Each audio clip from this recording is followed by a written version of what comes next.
যে ছেলেটি এখন পাগড়ি গ্রহণ করছে সে অবশ্য আমাদের দাখিল শাখার 10ম শ্রেণীর শিক্ষার্থী। আগামী দেশে দাখিল পরীক্ষা দিবে, তার জন্য সকলে দোয়া করুন।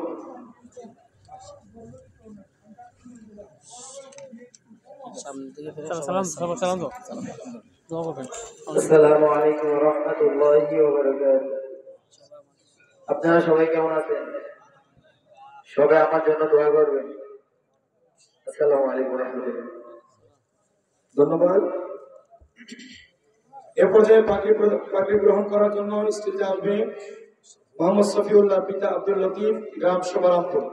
পাগড়ি পরিয়ে দিবেন আমাদের আজকের মাহফিলের প্রধান আলোচক, আমার শ্রোতাবাদী উস্তাদ হযরত মাওলানা আবুল বাশার সাহেব।